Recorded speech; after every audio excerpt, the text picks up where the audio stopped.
have a feeling they're officially together now, and I somewhere I have a feeling that even in the industry there's a talk that maybe they'll be soon tying the knot as well, and then all these gossip mongers will just have to keep quiet. கிரியாஸின் அதிரடி ஆடி sale 70% வரை தள்ளுபடி.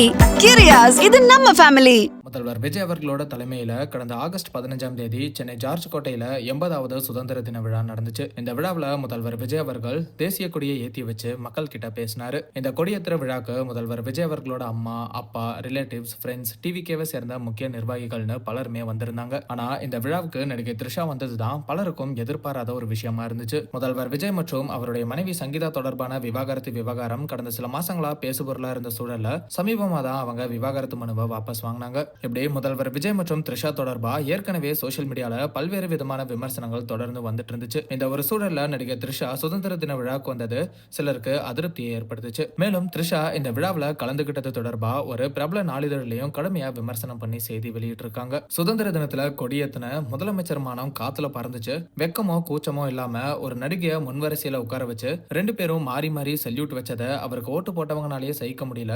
அவரோட ரசிகர்களுக்கே இந்த செயல் பிடிக்கல அப்படின்னு இந்த நாளிதழ் செய்தி வெளியாகி இருக்கு.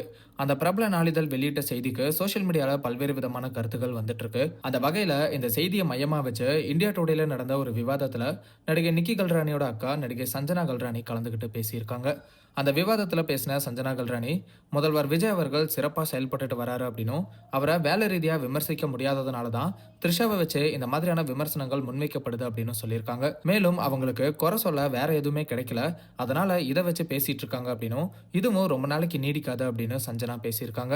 அது மட்டும் இல்லாம முதல்வர் விஜய் மற்றும் த்ரிஷா ஒன்னா இருக்காங்கன்னு நான் நினைக்கிறேன். சீக்கிரமே 2 பேரும் கல்யாணம் பண்ணிப்பாங்க அப்படின்னு எனக்கு தோணுது அப்படின்னு ஒரு கருத்தையும் சொல்லியிருக்காங்க. மேலும் கேர்ள் ஃப்ரெண்ட் மனைவி ஆயிட்டா அதுக்கப்புறம் யாருமே எதுவும் பேச முடியாது அப்படிங்கிற வகையில சஞ்சனா பேசியிருக்காங்க. சஞ்சனா பேசின இந்த விவகாரம் இப்போ பரபரப்பை ஏற்படுத்தி இருக்கு. மேலும் இதே விவாதத்துல இருந்த நடிகை கஸ்தூரி சஞ்சனாவோட கருத்துக்கு கடுமையான எதிர்ப்பை தெரிவிச்சிருக்காங்க. கஸ்தூரி அவர்கள் சஞ்சனா கிட்ட எதுவும் தெரியாம பேசாதீங்க, திருமணத்துக்கு அப்பாற்பட்ட ஒரு உறவை நியாயப்படுத்துற மாதிரி பேசிட்டு இருக்கீங்க, நீங்க சொல்றது எதுவுமே உண்மை கிடையாது அப்படிங்கிற வகையில கஸ்தூரி அவங்களோட எதிர்ப்பை தெரிவிச்சிருக்காங்க. கஸ்தூரிக்கு பதிலடி கொடுக்கிற விதமா சஞ்சனா கல்ராணி, எனக்கு எல்லாம் தெரியும், நீங்க சொல்லித்தர வேண்டிய அவசியம் இல்ல, நான் எல்லாத்தையும் விசாரிச்சுட்டு தான் பேசுறேன் அப்படிங்கிற வகையில பதிலடி கொடுத்து கஸ்தூரி கூட வாக்குவாதத்திலையும் ஈடுபட்டு இருக்காங்க. இதனால சஞ்சனா கல்ராணி முதல்வர் விஜய் மற்றும் த்ரிஷாக்கு கல்யாணம்னு பேசின விஷயங்கள் இப்ப சோசியல் மீடியால பேசுபொருளா மாறி இருக்கு. கிரியாஸின் அதிரடி ஆடி சேல் 70% வரை தள்ளுபடி. கிரியாஸ், இது நம்ம ஃபேமிலி.